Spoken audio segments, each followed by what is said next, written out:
আসসালামু আলাইকুম, hello everyone, welcome back to my channel Farhana ইনিস কিচেন। আজ আমি 2 কাপ ময়দা দিয়ে ঝটপট বিকালে নাস্তা তৈরি করব এবং আপনাদের সাথে শেয়ার করব। চলেন রেসিপিটা দেখিয়ে দিই।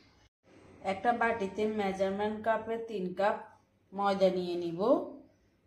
ময়দা না থাকলে আটাও নিতে পারেন। 1 টিস্পুন লবণ দিয়ে দিব, 2 টিস্পুন ইস্ট দিয়ে দিব। লবণ ইস্ট একসাথে ভালোভাবে ময়দার সাথে মেখে নিব। 4 টেবিল স্পুন গাজর কুচি দিয়ে দিব। এগুলো আমার ফ্রোজেন করা গাজর। ধনিয়া পাতা 1 টেবিল স্পুন দিব, তাও ফ্রোজেন করা। 7-8টা কাঁচামরিচ কুচি করে নিয়েছি, দিয়ে দিয়েছি। হাতের সাহায্যে একটু মিক্স করে নিব। সব কিছু মিক্স করার পর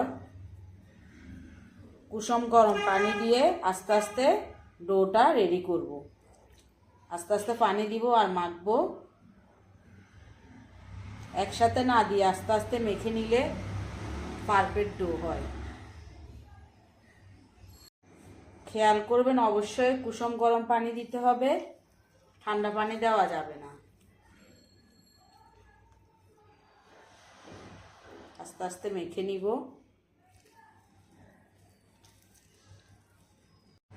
ভালোভাবে ডোটা মাখা হয়ে গিয়েছে। উপরে একটু তেল দিয়ে 2 ঘন্টার জন্য রেস্টে রেখে দিব গরম কোনো স্থানে।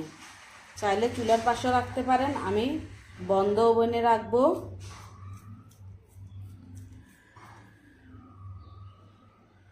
দুই ঘন্টা পর ডোটা ডাবলভাবে ফুলে গিয়েছে। এখন হাত দিয়ে আস্তে করে বাতাসটা বের করে দিব।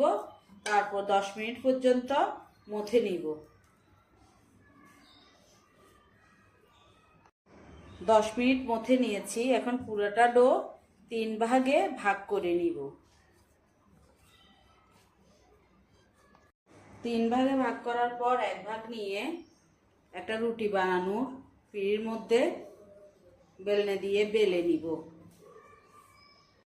একটা বেলনে দিয়ে বেলে নিয়েছি, একবারে মোটাও বেলিনে আবার একবারে পাতলাও বেলিনে।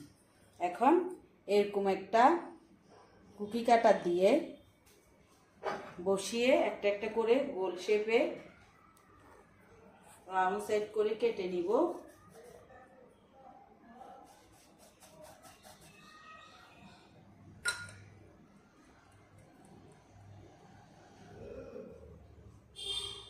এইভাবে করে একটা একটা করে কেটে নিব।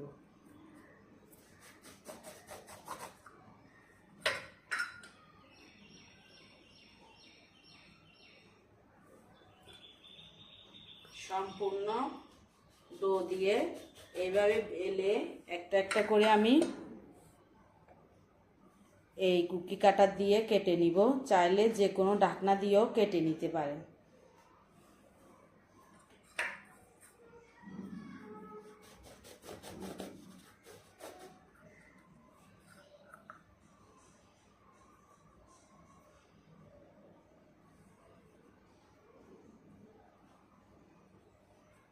সবগুলো এভাবে তৈরি করে নিব। এইভাবে করে সবগুলা নাস্তা তৈরি করে নিয়েছি। এখন চুলার পাশে চলে যাব। একটা ফ্রাই প্যান বসিয়ে ফ্রাই প্যানে 2 কাপ তেল দিয়ে দিয়েছি। তেলের চেয়ে কমও দিতে পারেন, আবার বেশিও দিতে পারেন। এখন চুলাটা ধরিয়ে দিব। চুলার আঁচটা মিডিয়াম লো হিটে দিয়েছি। তেলগুলো গরম হওয়া পর্যন্ত অপেক্ষা করব। তেলগুলো গরম হয়ে গিয়েছে। এখন একটা একটা করে যেই পিঠাগুলো তৈরি করে নিয়েছি দিয়ে দিচ্ছি।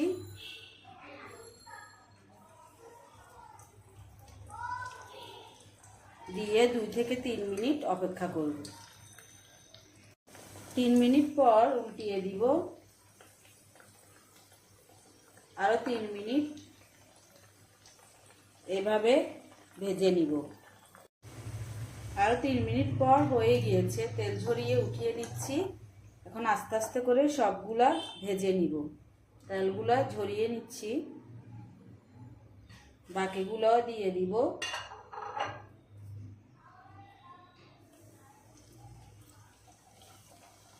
আমি অল্প অল্প করে দিচ্ছি, চাইলে আর একটু বেশিও দিতে পারেন। আবারও এইভাবে করে ভেজে নিব। এইভাবে করে সবগুলা ভেজে নিয়েছি, এখন পরিবেশনে চলে যাব।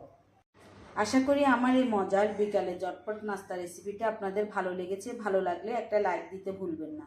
আপনি যদি আমার ইউটিউব চ্যানেল থেকে ভিডিওটা দেখে থাকেন, চাইলে চ্যানেলটা সাবস্ক্রাইব করে রাখতে পারেন। আর ফেসবুক পেজ থেকে ভিডিওটা দেখে থাকলে পেজটা ফলো দিয়ে রাখতে পারেন। ভালো থাকবেন, সুস্থ থাকবেন। আবারও দেখা হবে নতুন কোনো রেসিপি নিয়ে। আল্লাহ হাফেজ।